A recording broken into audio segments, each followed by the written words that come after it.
Okay, so this is a spoiler review of the new Netflix series Hellbound. So I'm spoiling everything. Please do not watch this review if you have not finished the season.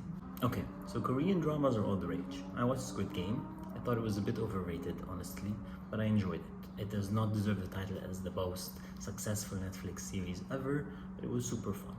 So I saw this new show from Netflix called Hellbound. Also a Korean show, the second Korean show I've ever watched, and I just finished it today. It's only 6 episodes, and it's super intriguing and creative.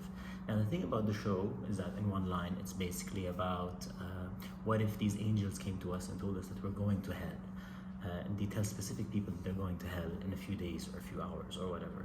So how would we wrestle with that? So the show tackles a lot of weighty, heavy themes, from existentialism to loss, the choices we make, religious fanaticism. Like, it's really heavy stuff, but it's beautifully done. It's super powerful and it really makes you think. It's been a while since I watched a series that really made me think. Squid Game definitely did not make me think. So this was very thought-provoking and just really captivating across the board. The pilot is super confident and super well done. Episodes 2 and 3 is super intense. Just watching the old lady getting beat up, like, that was just heartbreaking for me, especially as she's a cancer patient. It's just super brutal and violent against women, which is very shocking, especially because you don't see it as much in Hollywood. Episode 4 does that time jump and practically changes the entire cast, which I did not like. So I was quite bored in episodes 4 and 5, but by episode 6, the finale, the show salvaged itself and became super gripping again. The last half an hour of the finale are phenomenal. And the good news is that at least one of the cast remained across all 6 episodes, and that's the female lead, who's super kick-ass. I forgot her name, but she's really good. And I would totally watch season 2, particularly because season 1 ends with a crazy cliffhanger with one of the characters getting resurrected after the demonstration that happened in episode 3. So that was just insane, totally unexpected. And the stage is set for season 2. Now Netflix has not renewed the show yet, but I do hope they get renewed, because this does feel like a concept, for once, that can be stretched out. It's not something that Netflix is needlessly dragging out. So this actually does feel quite organic. But I was just super impressed by the quality of Korean TV. My wife watches The World of the Married, Crash Landing Into You, all these romancy type ones, which I've never watched. But after Squid Game and this, the bar is certainly high, and I did not expect that. And I'm curious if there are any other cool Korean shows that I should check out. If any of you guys have watched them, and you know that I like Squid Game and Hellbound, please do recommend.